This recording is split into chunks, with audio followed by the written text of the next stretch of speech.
Hello, everyone, and welcome to Mediocre Gamers, where we discuss all things gaming. I'm RJ, I'm Crimson. And I'm Caleb.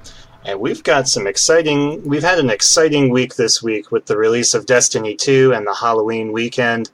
We've got some awesome experiences that we want to share and discuss this week. But first, in grandiose fashion, what has everybody been playing this week? Crimson, what's been on your list? Only game I've been playing is Destiny 2, and that is it. I have watched a couple movies. Stranger Things Season 2 is awesome, and watched a crap ton of Friday the 13th, but mainly Destiny 2. Destiny 2 and more Destiny 2. Nice. I will go further into my Destiny 2 at a later point in this podcast because it's a lot. I have been playing some Destiny 2 as well, and we also got to play Betrayal at Baldur's Gate, a board game, yesterday at a Halloween party that we had, and it was a lot of fun. Can you play that? Can you play that in Destiny 2? Maybe. Then how'd you play it? Oh, you actually left your house. I left my house because yeah. Not gonna finish Sunlight, no, bad. Destiny 2. For those of us who also have addictive personalities but don't jump that far down the fucking rabbit hole, we got to play Betrayal at Baldur's Gate, and it was a blast. It was the first time that I have ever played a Betrayal game, and so it was definitely nice kind of jumping into the fantasy one that has some of the updated rules, which we'll get into here in a little bit. But it was a ton of fun. And we ended up having a haunt that I didn't expect, which was that one of our party members died and then became a dungeon master and just started fucking with us. So I cannot wait to play more of that. Also, me and RJ got to play a little bit of Arkham Horror, which we won't get into too much details about. We're actually going to talk about that on our episode of WTFFG. But we've been having some fun with some Halloween-themed stuff right now. Yeah, definitely. No, it's been awesome to just really shake it up and just do something different. And that's what this week has definitely been. Really, really different. I have an unfortunate Destiny 2 story. Basically, the spark notes, and I'll get into this when we get into our Destiny 2 section, but I wasn't actually able to play Destiny 2 for the first week for, let's say, game development reasons. But oh my god, no! You poor I know. man. Just, the torture of listening to you guys just rock on and just tear through the things, and I'm like, okay, I wish I was there. And now, some of us were good friends and proper mediocre gamers and actually jumped out of Destiny 2 to play other games with you, while one of us did not. Gasp! Some of you guys start playing at 8 o'clock at night, right around someone else's bedtime. I'm just saying. Now, it actually really did work out where you basically were heading to bed because of your schedule, and then I was able to flip over and play some games with RJ. So, scheduling-wise, it actually worked out to fit around this developmental crisis. Yeah, and I appreciate that. And yeah, that's the one thing we will always struggle with is our scheduling issues. But knock on wood, we've done pretty well so far. But to pass my time this week, I've been rocking a little bit of StarCraft 2. The co-op. I watched a little bit of that movie Starship Troopers and just had the urge to play some StarCraft 2. So I was playing a bit of Nova, getting her to a higher level, and then I actually tried out Zagara had an odd inkling to try her out, and shaking off some rust from playing Zerg, because Zerg is my least favorite faction, but Zagara is a lot of fun, and just kind of different, and when she wants to spawn a horde, she just spawns a horde. It's awesome. And then just a couple other things that I've noticed whilst I was perusing around. There is a new season for Diablo 3 that is coming up pretty soon. I don't know, I did not catch the date, but that is coming soon. And I've took a look at For Honor recently. The Knights have won Season 3. And also there's been multiple updates, and the most recent one was another 9 gig update, which is one of my complaints about Christ. Yep, when they put out an That's update. A whole game. Yep, you're not wrong about that. When they do an update, it's a hell of an update. A whole game 10 years ago. Or now games are like 85 9 gigabytes. indie games. Or a quarter of a normal game. I don't know. Yeah. That's true. But yeah, holy fuck, 9 gig update. Yep. We're not going to talk about that one. But then the one thing that I wanted to kind of really settle on for this week was I played a little bit of the Pathfinder RPG Society module. And this one actually wasn't Pathfinder Society sanctioned, so it was just a one-shot. And this one was titled Carnival of Tears. And oh man, this was a scenario straight out of a Lovecraft novel, if I ever saw one. So I'll just give you some of the spark notes.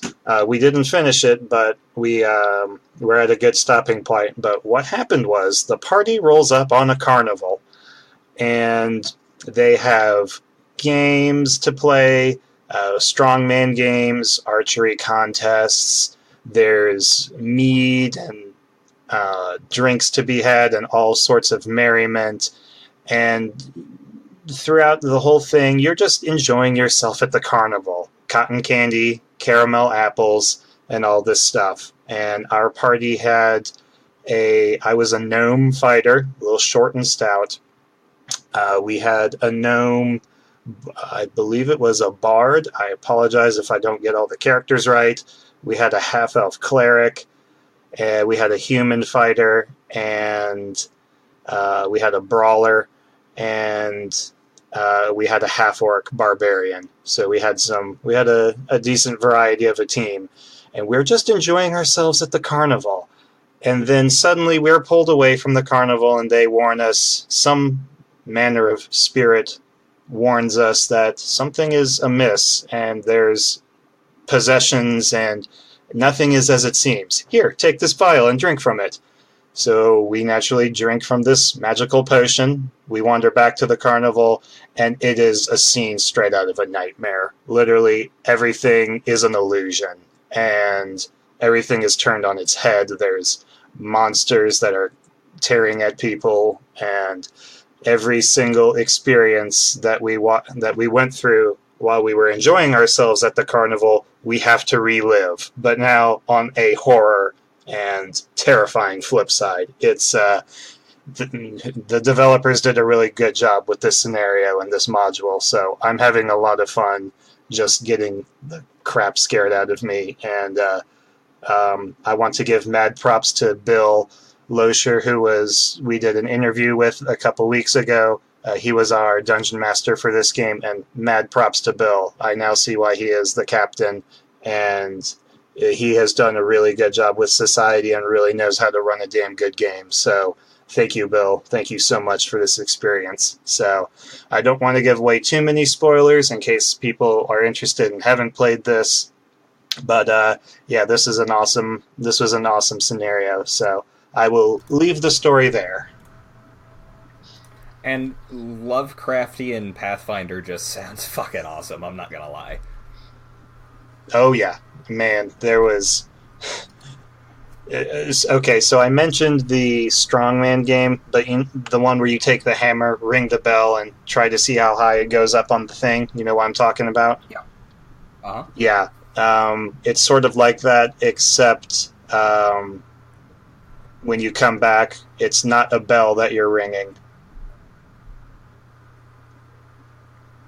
Okay. Yep, there might be... I'm worried Yep, now. there might be villagers that are being tied up at the top. Oh my god.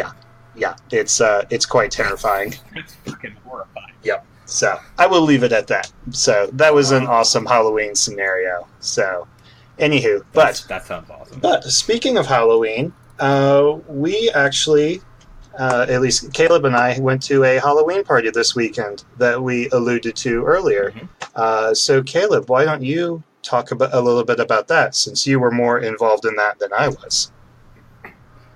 Well, the idea was we wanted to get together and play some board games and stuff, Halloween-themed board games for Halloween.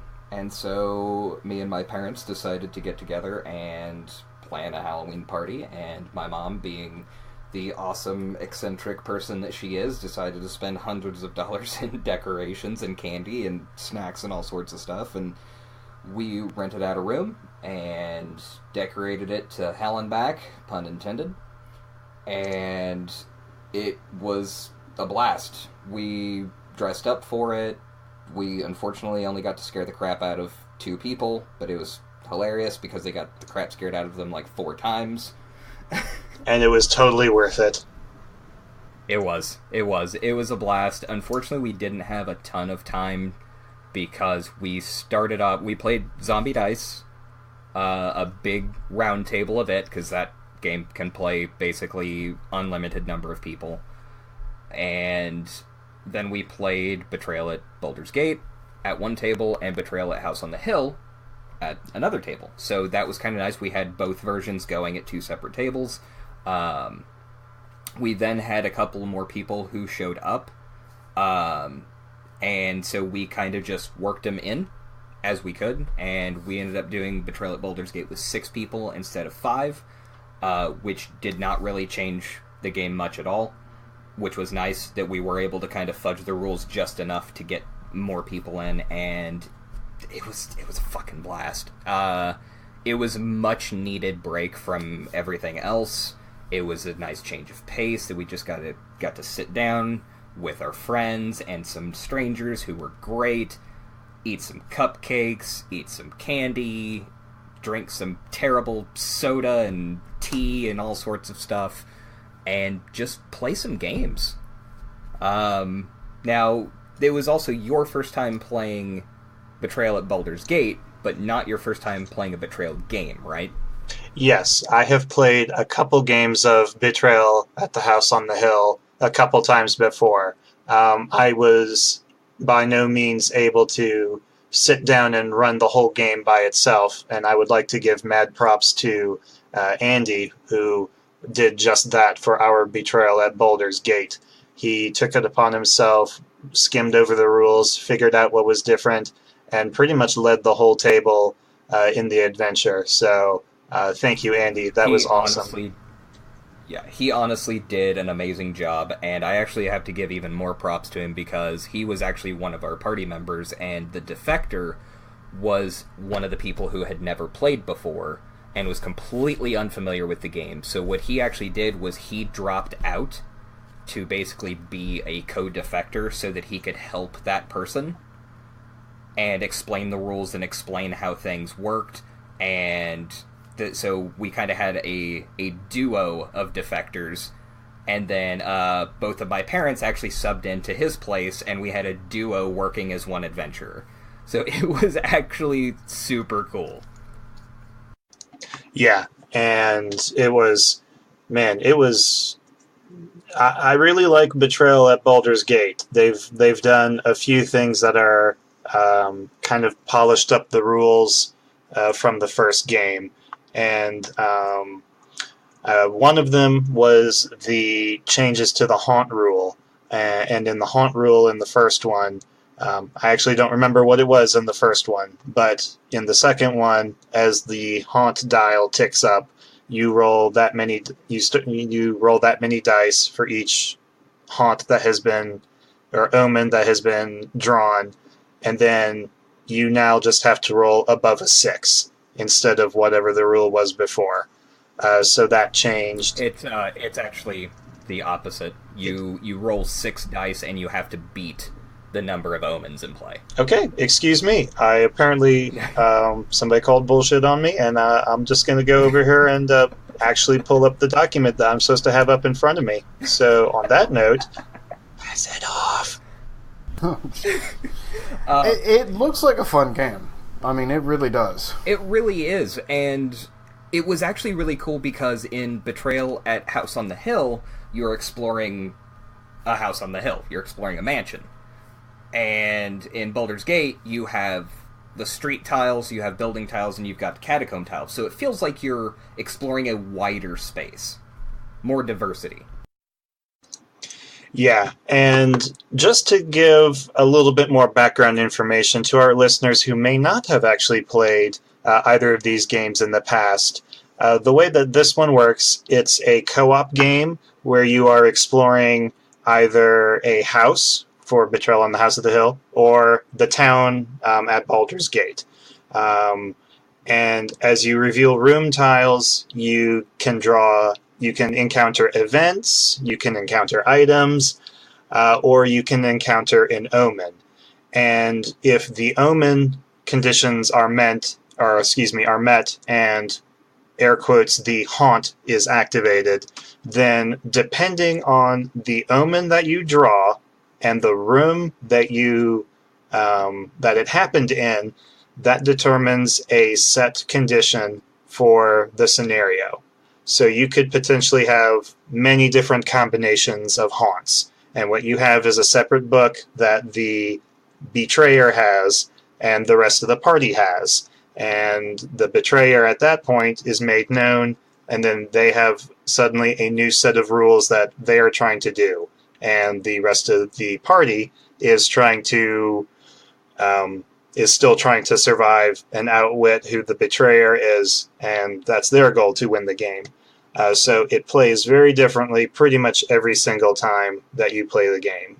So there's, just to give you some perspective, one of the scenarios that I played when I was in Betrayal at the House on the Hill, everybody was shrunk, and the goal was to get into this small airplane and fly out the window, whilst the betrayer controlled cats that were running around the mansion trying to eat everybody else. So, there's that. That's fucking hilarious, to be perfectly honest. And the interesting thing with both of the Betrayal games is I believe there's like 50 different haunts. So while it will take a while to get through and to play all those different haunts, and it's completely random, basically which one you get, some games will end up being the same, although the player may be different if you play the same scenario, or the same haunt over and over again by chance, that it's dependent on whoever has this stat highest, or whoever is in this area, or whoever is playing this specific character. So there's a lot of conditions that have to be met that chooses who that betrayer is. And that's what also keeps it fresh if you are playing a haunt that you've already played before, is that it may play out completely different. Yeah, so the replayability for this game is extremely high. And yeah, no, I've always enjoyed this game, and they've done some really cool things with the Baldur's Gate version of it.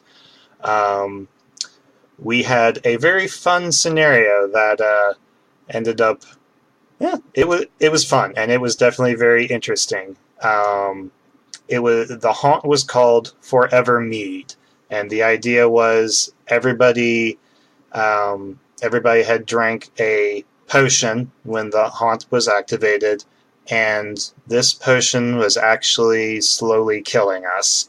And the betrayer turned into a dungeon master, and they got to place a variety of different vials around the map. And those vials could either contain a cure or something else that made you just vomit all over the place, like the one that I drank did.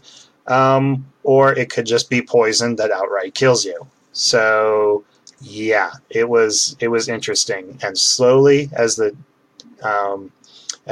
dial was ticking up, you could potentially take more and more damage or more opportunities to take damage from the poison coursing through your veins. So it was an awesome scenario.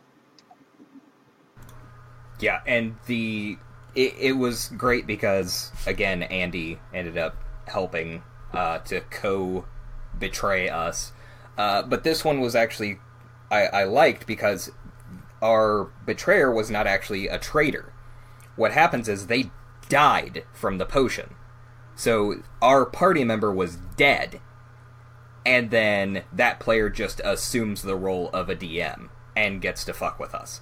So it's not actually the same character, so it has a different flavor as otherwise than like somebody actually stabbing you in the back.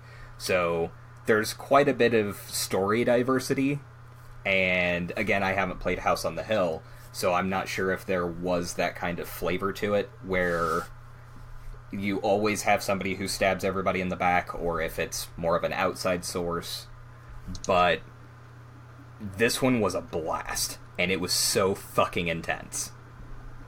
Yeah, we were on the edge of our seats the entire time, wondering, all right, is this vial going to kill us? Is this vial going to kill us? And yeah, no, it was really well done. And to answer your question, Caleb, I don't really know, because I've only played maybe 3 or 4 scenarios for Betrayal at House on the Hill, and only one of Baldur's Gate. So I really haven't had an opportunity to experience what all is out there. So Fair enough. We can always, well, I would prefer to not have any spoilers for this game. So you know what? We're just going to have to get out there and play it again. How's that? That was my thoughts exactly. But yeah, definitely check out Betrayal at Baldur's Gate. Check out Betrayal at House on the Hill. They both play 3 to 5 players, so get a couple friends together and play that. Yeah, I had a blast. It was exactly what I thought it was going to be.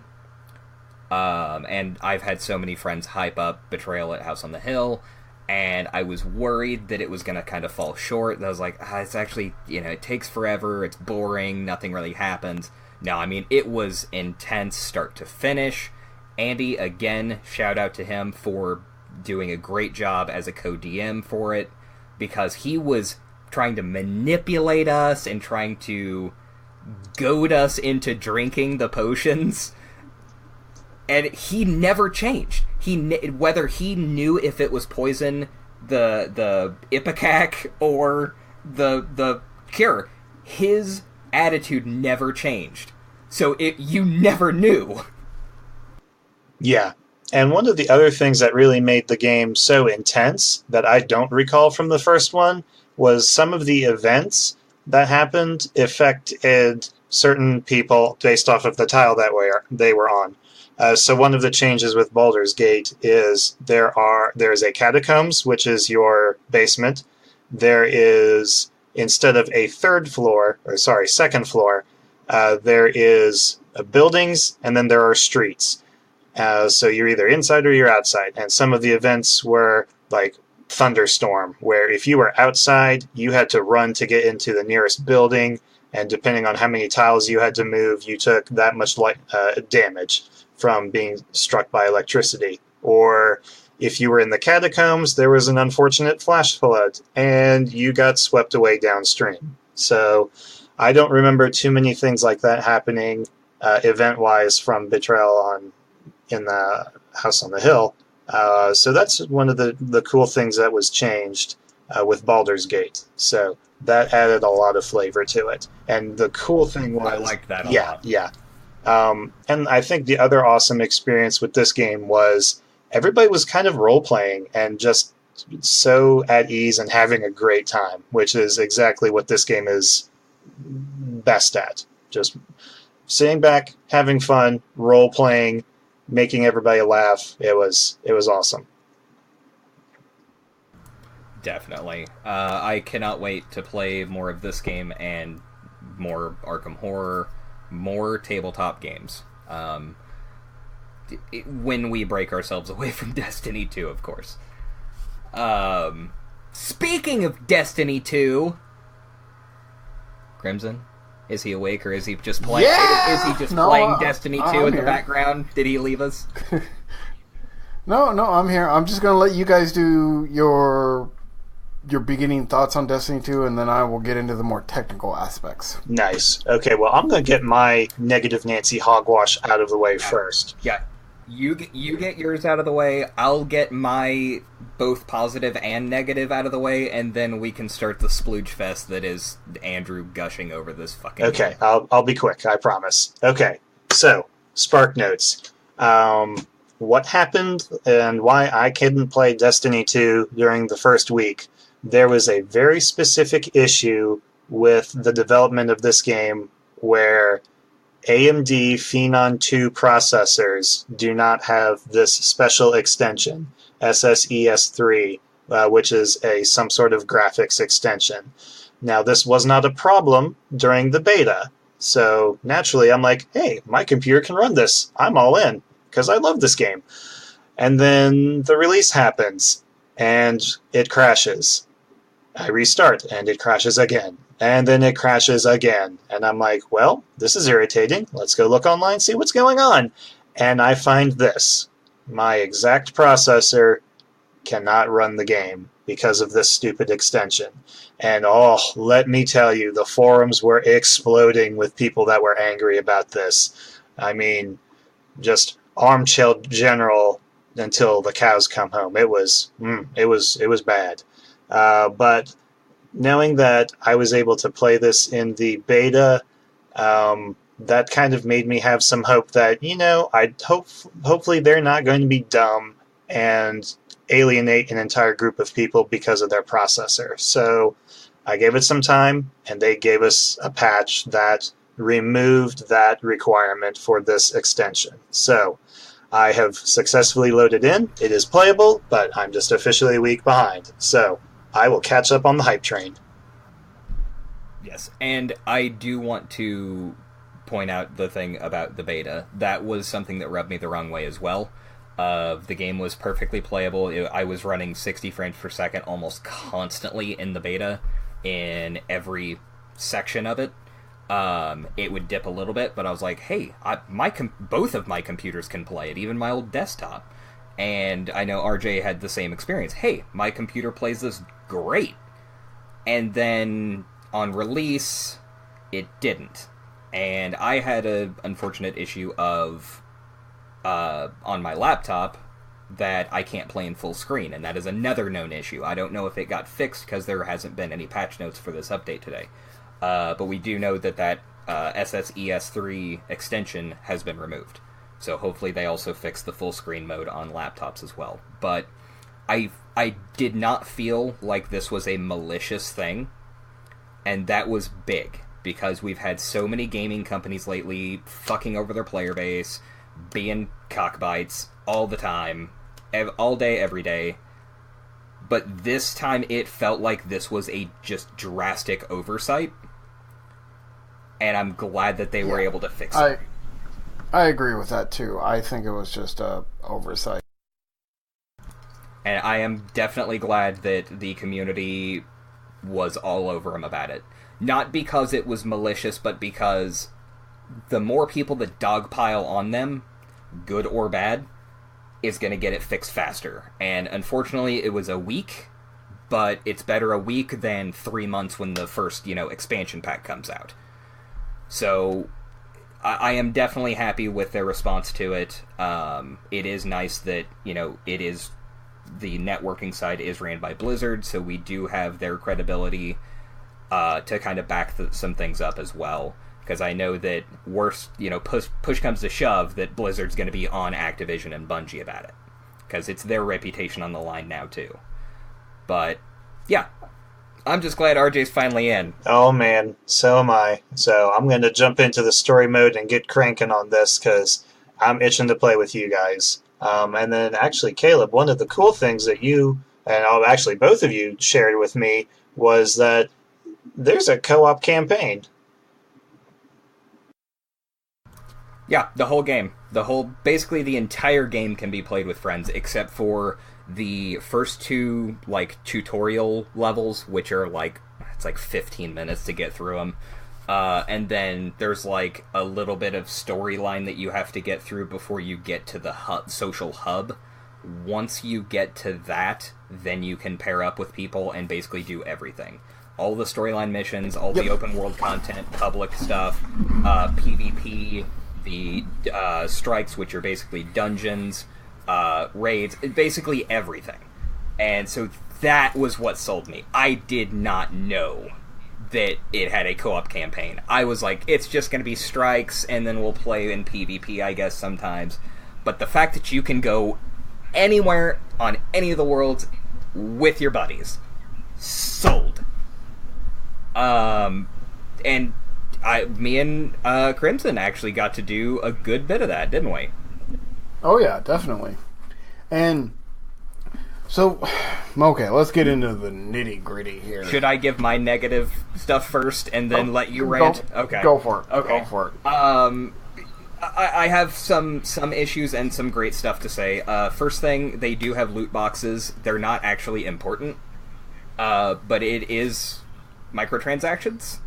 But they're for like nothing. They're the only thing that I dislike is that vehicles are gated behind it.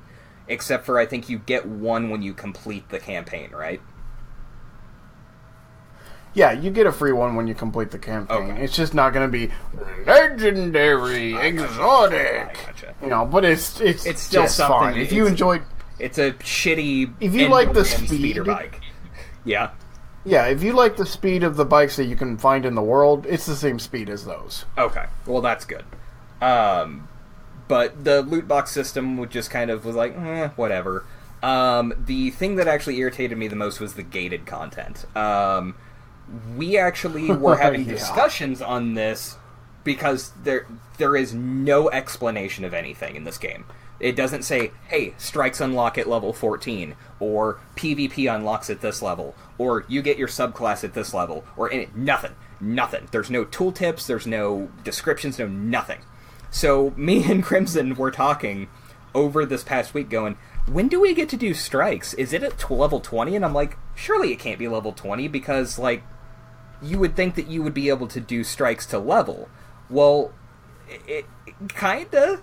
Like, we thought maybe it was level 15 then. And then Crimson hit level 15. He's like, no, I didn't get it. And I was like, oh, well, I unlocked strikes. I got him at, like, level 14. And he's like, oh, well, I got him at level 16. It was because it's gated behind story content. So, basically, if you want to unlock everything, I highly recommend just playing through the campaign. Because then all of the extra stuff is going to unlock. Yep. And if you spend, 4 days on, the very first planet, the EDZ, just completing public events and adventures and stuff like that, you're going to be sitting there going, man, I'm level, 18, but I can't do anything. That's because you have to go complete a bunch of story stuff. So I wish that it would have been gated by level, if anything. Yeah, same here. Because then it would have allowed people to play at their own pace and do it feels very linear when it's gated like that. Or at least give us the option to do heroic story mode or non-heroic story mode and make the non-heroic easy as fucking pie. Yeah. And other than that, the public events have been really cool. They're like world events that happen every few minutes or whatever. They're always the same wherever that location is. So you'll know what you're getting into when you roll up on it. Every public event can be made into a heroic by meeting a certain objective condition, which I'm sure Crimson will go into for us in a little bit. But they're really fun. My only issue had been that I was needing a challenge done on a specific planet called Io, and nobody was fucking there. Nobody. I had to do 10 public events because I couldn't complete any, successfully complete them, so I only got half credit. Because I was soloing public events. And that was really frustrating me because it was basically just me watching a respawn screen over and over and over again. But, that aside, when people are there, even 1-2 other people, or if you've got a group that you're running with and you do public events, it's a ton of fun. It is intense. Shit is hitting the fan. There's bullets flying. It is so much fun. Now, PvP, on the other hand... Holy fuck. Okay, so, real quick, it feels like Halo with a lot less fun of Halo. Again, there's no real explanation of what stuff counts and what doesn't, because it says, like, level abilities are not available or whatever, and I'm like, okay, what does that mean? It doesn't say. So you go in and you're fighting and you can't drop the guy's shields or kill anybody fast enough. You're, just unloading clips and clips into people and nothing happens. And then they kill you in 2 shots because they've got a sun shot. And that rubbed me the wrong way. Now, I did realize that there is a steep learning curve, even with my extensive background in Halo games. There is a lot more to it, in the sense of, like, your energy weapon, which is your sidearm, basically, or your backup weapon, does a lot more damage to shields.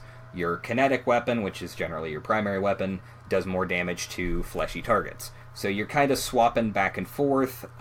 Instead of there being weapons on the map, you have ammo packs on the map that give you ammo for your power weapon, which can be a sword, a shotgun, a rocket launcher, a sniper rifle, a fusion rifle, and something else. Grenade launcher, I think. I think I already said that.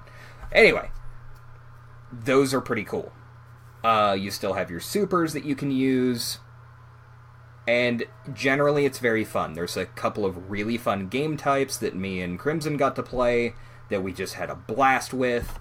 We did a quick match for like 4 matches, and we just got crushed over and over and over again.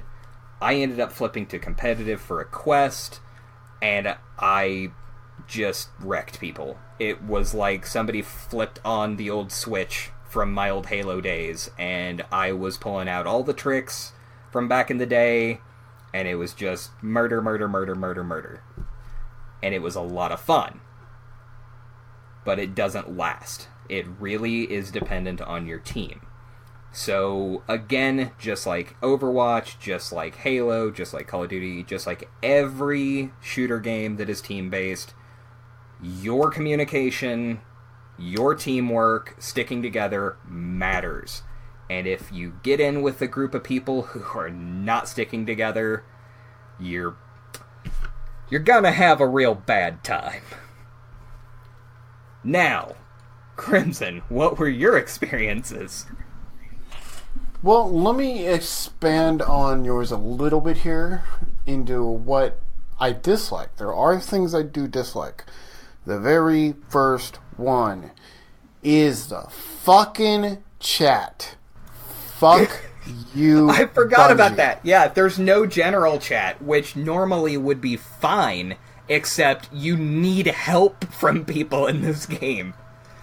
Yeah, it's like, alright, well, I want to, hell, I just want friends to play with. Well, how do you do that? Well, okay, I chat in chat. Hey, you seem like a cool dude. You want to friend up and go do some public events?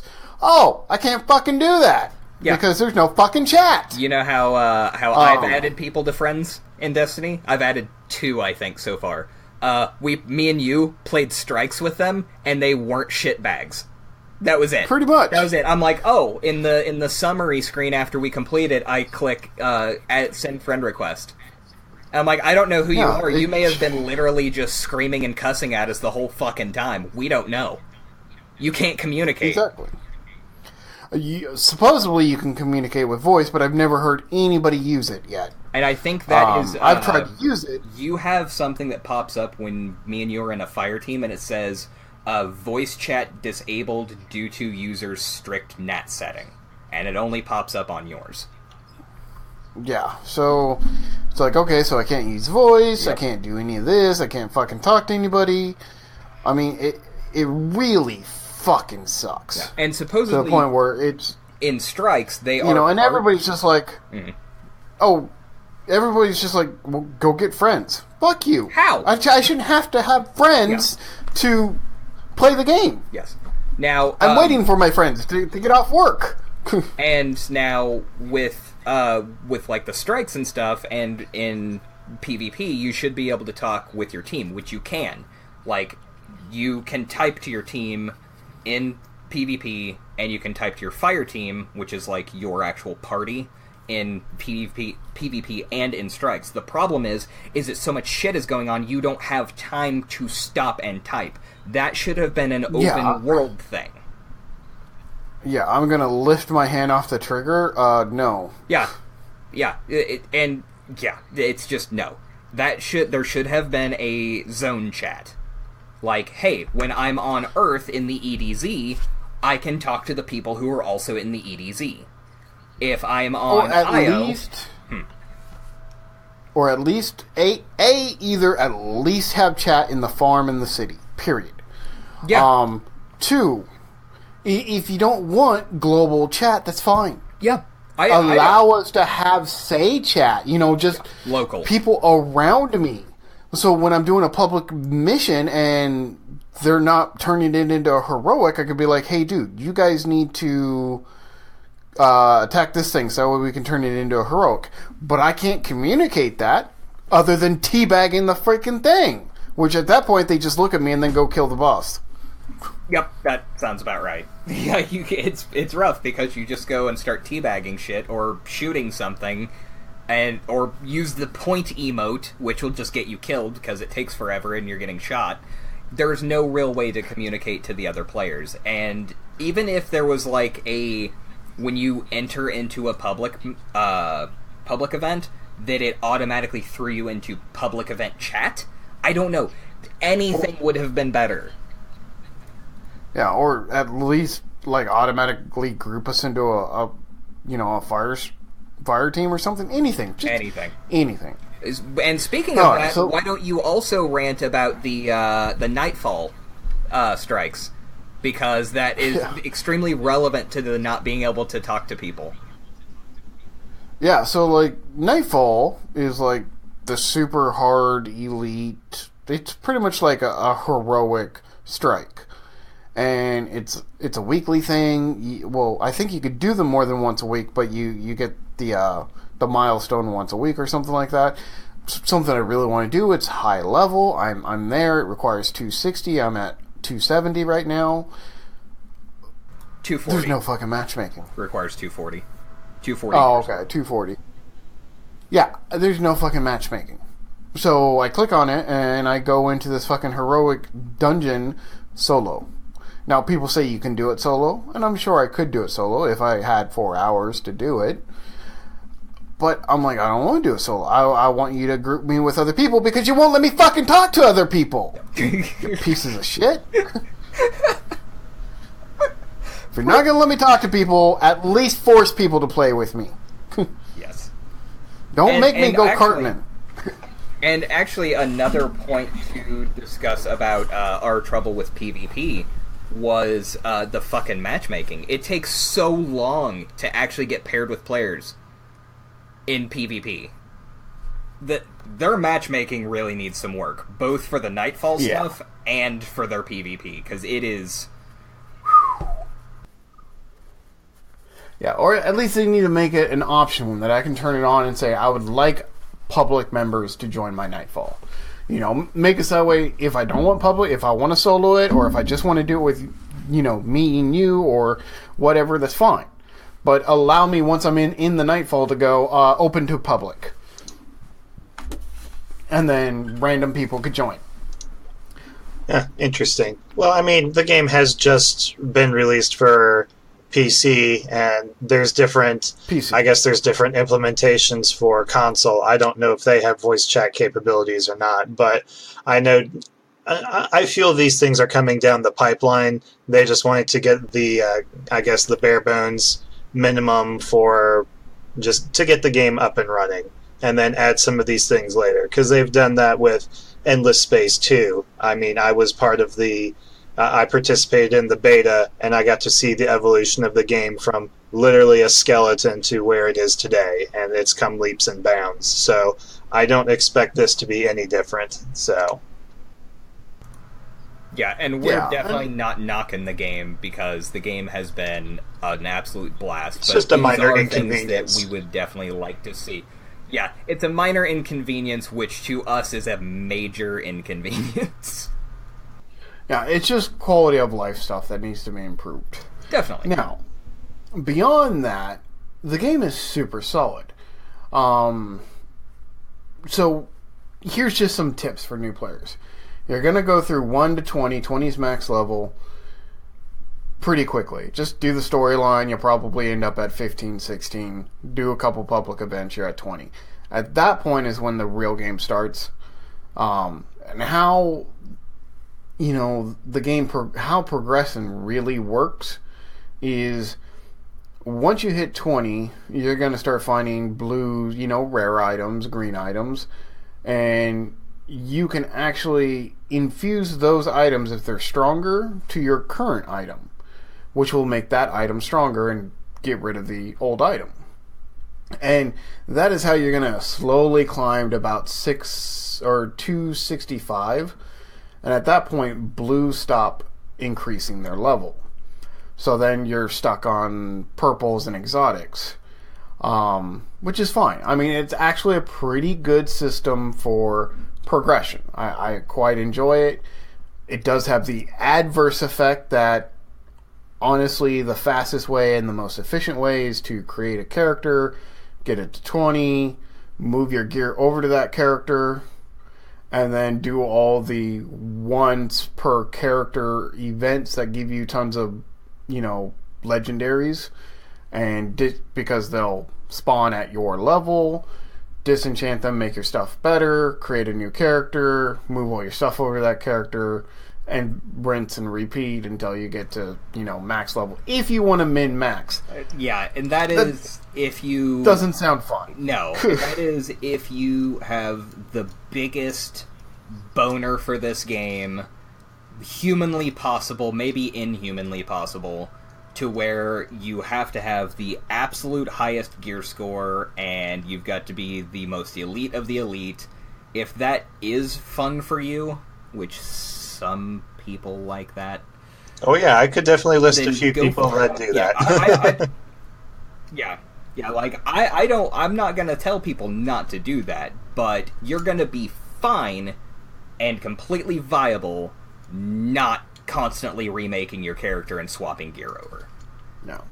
Now, I am remaking my character once, mainly because I just don't like the way my character looks. So I am making another Titan to play with you guys. When he gets to 20, I'm going to move the gear over and do that once. Get rid of the old Titan that I just... Unfortunately, the human avatars are terrible, so I remade with an XO, which I do like. And, it's just... It is a grindy game. Now, there's lots of fun things in the game. So, you have patrols, which you will usually say, kill a bunch of characters, they'll drop these little things, you pick them up, you're done. Or it may be to go to this point and stand there for like 2 minutes while you collect data, you're done. Or assassinate this boss guy. Yeah. You will also have public events, which are much more in-depth and give better rewards. I personally tend to get lots of legendaries out of my public events, more so than strikes, actually. So that's mainly what I do. Is I go to the EDZ, I pop the token that you buy from Nathan Fillion, which gives you a better radius on finding the treasure chests, and just go around in a circle doing public events, grabbing treasure chests, doing public events, grabbing treasure chests. And then you can turn those tokens into the guy at the EDZ for more purples, which will allow you to upgrade more. Now, like I said, I'm almost 270, and I haven't had to remake my character. So it is quite possible to play the game normally and be fine. I'm just saying there are, people who are rushing to max level and stuff like that. That's how they're doing it. It just doesn't sound like a dude. I played those story missions. I don't really want to do them again, but I'll do them with you guys.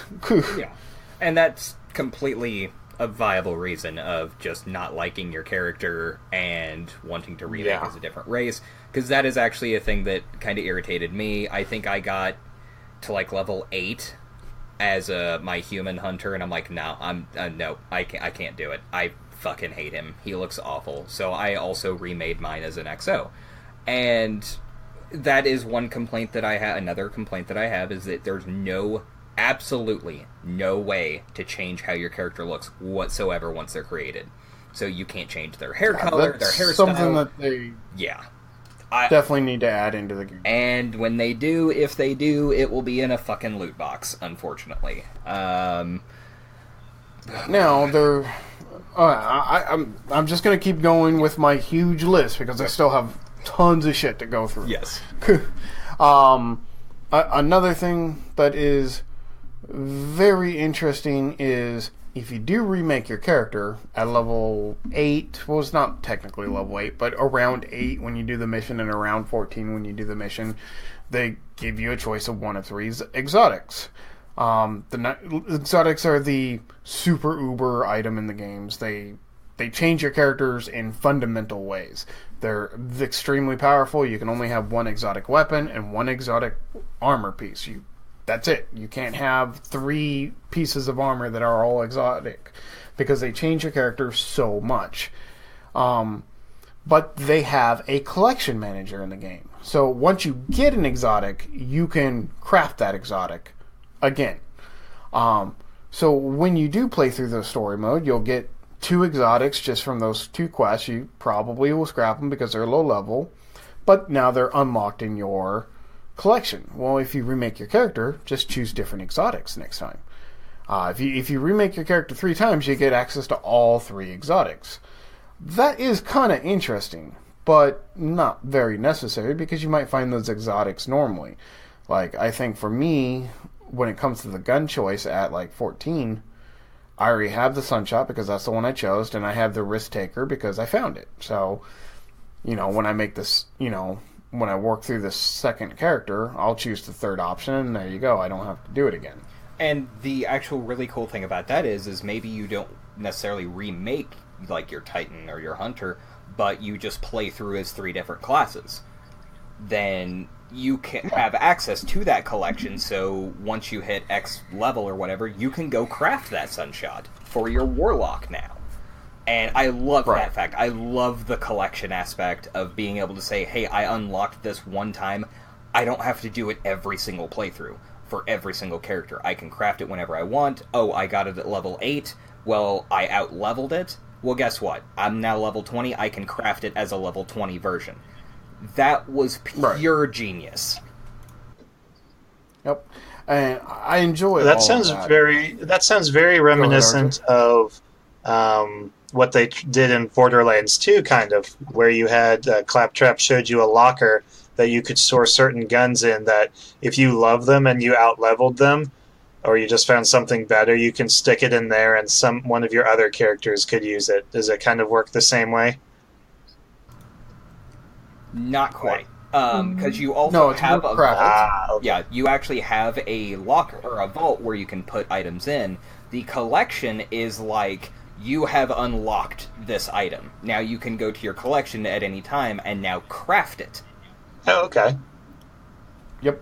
So it's basically an on-demand that you can remake it. So if you scrap it for parts later, if you out-level it, you can always remake it on any of your characters once you have gotten that exotic. Oh, that's cool. I like that. Neat. Oh, it was so good. That probably one of the best decisions they made. Yep. And then, so the other things that you can do in the world is you can do adventures, which are like these super short, go here, clear out this house type thing. Gives you a token for the guy on the planet. Nice and easy. There's also these mini dungeons. I love these mini dungeons. They're kind of hidden in the world, but not hidden. So you look for the symbol, and if you see the symbol, you know that there's a passageway around there somewhere. Go in the passageway, you clear out a couple mobs, you get to the end, there's a boss guy, you kill the boss. It has a big-ass treasure chest, which has tons of good loot in it. These are repeatable, although I have noticed that after the first one gives you the most amount of bounty, but when you repeat it, it's much, much less. And that's okay, because you don't want somebody just farming those all day long. But there are challenges that say go and do this Lost Caverns place, so you need to be able to redo them as challenges pop up. So those are pretty much the things that you're going to find there. There is some unique quest after the storyline that will reward unique items. That's another way. Say you get this unique item that you don't need. You're like, okay, well, I'll just infuse it into my item because it's a higher level, so it'll bring my power level up even though I'm not going to use it. Very good. I love the way they're doing the system. Another huge thing is the bright boxes, the loot boxes. Now, the loot boxes are cosmetic. They will give you rare level mods. Who cares? They're not useless, but it's not a big deal. They're not going to increase your power level. They're just going to give you a couple mods, which you can easily get elsewhere. No biggie. But yeah, they will give you vehicles, which is nice. You can transfer the vehicles to a level 1 character, so as long as that character has a vehicle, they can use the vehicle. I really like the skins that they have available. So say you get a shoulder pad. What it is you will get a shoulder pad that only has 10 power. So you'll take that shoulder pad and say you like the shoulder pad. You want this on your character. But it only has 10 defense. It's worse than the starting items. Well, you take your current shoulder pads and you infuse it into that to give it the level of your other shoulder pads. So this way, it's almost like a skin on the item that you were using before. Now, I have a question about that. If you infuse an item, but it has a special ability, like while you're using an arc class, your stuff recharges faster, does that also go onto those shoulder pads? No, you'll need to get that mod again and put it in. So that's where the mods will come into, is like when an item has something like that, it's actually just a mod that was on it. Correct. It's just a mod chip, pretty much. Okay, that makes a lot more sense. Like a piece of mithril or something that was added into it. Okay, cool. I wish you could take the mods out of items. That would be awesome. That was my next question. Okay, so you cannot unmod stuff. They are a one-use. Not that I've found. Okay. Yeah. Okay. But you can get them pretty easily, so that helps. Yeah. I do like the dyes in the game. I think it's a fun little thing, except for I hate the fact that they are fucking consumable. Yep. But I can live with it. I have plenty of dyes that I want to use. And you'll find them everywhere. Yeah. I've got half an inventory of them. It's just getting the one that you really want is hard. Yep. Now, if you don't want to spend money on these loot boxes, that's okay. You don't have to. Especially since it's mainly cosmetic stuff. It's not a big deal. When you reach level 20, every time you gain a level, you get a free loot box. If you open it up and you get 4 items that you're not going to use, you just disenchant them for Bright. And then once a week, the Bright vendor will change her stock, and because you can actually just outrightly buy some of the Bright items with Bright Dust. So it's not a big deal. Just play the game and you will get plenty of the stuff in the loot boxes. No biggie. The story is really good. I quite enjoy it. But man, it's those last couple missions kind of drag. Yeah, I haven't gotten to those last few missions yet. I'm at the one that you have to be level 15 to complete. And we ended up doing a bunch of strikes in PvP, so I'm now level 20 and need to go back and finish that. But I'm very impressed with it so far. I would definitely suggest for any new player, just solely focus on the campaign until you get it done, because that unlocks everything else later. I would not do public events or anything beyond what is needed for the storyline, and that's it until the storyline's done. But obviously, like, if you're in the EDZ or if you're on a planet and you're like, oh, I'm on my way to a storyline quest. Oh, there's a public event right next to me. Jump into that public event, because you're going to get some loot, you're going to get some XP. But just don't go farm, probably. Yeah, I mean, honestly, public events are the best way to get XP. They give you almost 3 times as much XP as a stupid quest, and they take 5 minutes to do. But the quest doesn't get easier the higher level you get, so because it scales. So you might as well just do the quest and then worry about the rest later. And that'll unlock your fast travel points too. Yep. And hopefully it'll unlock your subclasses, because they are gated behind a drop, which is kind of irritating. Yeah, and again, there's... Our list of complaints are... They're very small. They're not complaints, they're quality of life issues that could be better.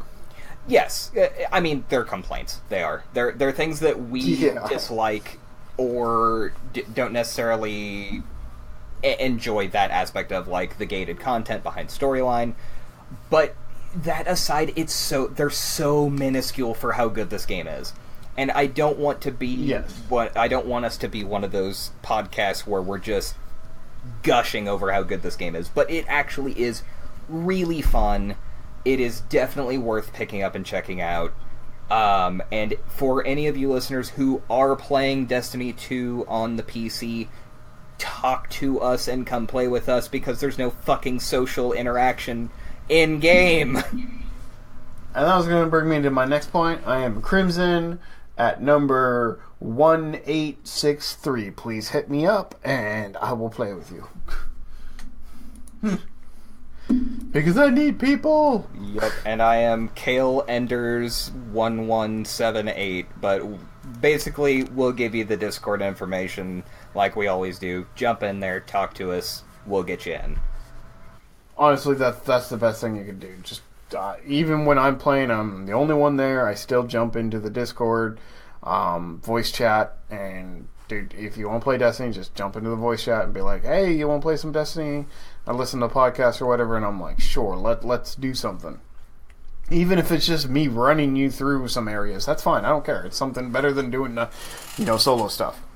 Or if you just needed an extra couple hands for PvP or whatever, and you're sick of all the scrubs, like, let us know. Come play with us. Yep, definitely. And that's really all I got to say. I mean, I could go much more in depth on classes and all that stuff, but you know what? There's better guides out there on YouTube than anything I can give you here. And more importantly, you guys should go explore that shit on your own. Go check out the classes, go check out the game, explore that shit, and enjoy that discovery. Or you could watch 100 hours of YouTube videos. Don't do that.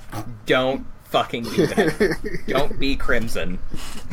Don't remake your Titan 40 times. He says he'll do it once, but we know the truth. Also, you do get a bunch of engrams. That's true. And now there was one other thing that we did want to mention, and that is how excited we are to have RJ in the game now, so we can finally do 3-man strikes and do, have a 3-player team for PvP, and it will be nice having somebody who has been platinum rank in a game on our team. Told you it was gonna happen! Yeah. I told you I would tell the world! Damn it. Well, we just gotta get his gear score up there so we can all do Nightfall. He'll definitely get his gear score up there because he was platinum rank in Season 1 of StarCraft 2. Just saying, guys. We have one person who is not a mediocre gamer. That's why it's all 2 mediocre gamers. And I do have to say that it is nice that everything is set in 3s. It is a little different than other games, but yeah. It works really well for us. The clan system is quite interesting and as we play together, because we are in a clan. And if you want an invite to the clan, just hit up me, Caleb, RJ, anybody. I mean, we'll send you an invite. You know, super easy. The clan is Mediocre Gamers, of course. But playing together with clanmates increases your clan level and also gives you more legendaries and exotics, because as your clan levels, you get free items. So it's definitely fun. And who doesn't like free stuff? That's definitely an incentive. No joke. And thanks for just putting all of that out there. That was a past life where I had the StarCraft 2 bug and put my nose to the grindstone. But that was a past life. I am now I'm here. Here's the thing. Go ahead. Here's the thing, though, is now when we talk about StarCraft, our listeners actually know that you know what the fuck you're talking about. Yeah, I may just ramble on and... Like, you have been down that road. And I may just ramble on. Man, that was back in the day when you started with 5 SCVs instead of 10. Holy shit. That sounds awful. You spent the first 3 minutes of the game just creating. That was the biggest change. But to me, they also didn't immediately go to the minerals. You had to click them. How far we've come! What? Yep, this is a thing. Quality of life. I'm glad that I waited. I'm glad that I jumped in this past year. But really, when it comes down to it, I enjoy games for fun. I enjoy games with my friends, with the listeners that are out there, and the community that we are building. So, by all means, I will do my best to play with you guys and just get out there and have some fun. Because sometimes it's just not all about winning, even though that's what it might look like. It's not. It's about having fun. That's not what my spreadsheet says. All right, I'm done. Sorry. Not sorry. I tried. We love you, RJ. We just gotta give you a little crap. We have to give you the smallest amount of grief because no one else we know has been platinum rank in anything. I don't have that kind of time. I don't think RJ does anymore either. Basically, after we're done here, I'm playing the campaign for a few minutes, getting a feel for it, and then going to sleep. Yup. And that sounds about right. Oh, the mediocrity. That's what I'm going to be doing. Oh, how the mighty have fallen. Including all of us in Destiny. Because, you get kicked off the ship and you fall and almost die. But anyways, does anybody else have some closing thoughts, or shall we just move on? I think we've pretty much done it for today. I can't wait to get into this, so let's do it. All right. Well, as always, thanks for listening, and you can always check out our previous episodes at mediocregamers.com and on iTunes and Google Play.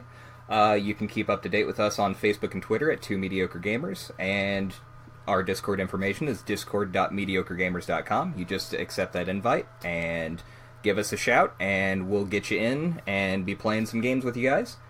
And we also encourage you to check out our YouTube channel. There is a link on the left-hand side of mediocregamers.com, as well as on our Facebook page.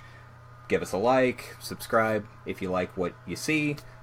Give us some feedback. We're always looking for more feedback. And honestly, just come play games with us. We're lonely.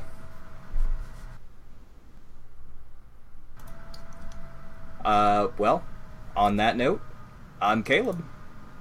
And I'm RJ. I'm Crimson. And until next time, get out there and play some games. With us! Play some games with us! Mainly Destiny 2. Get you some. Ugh.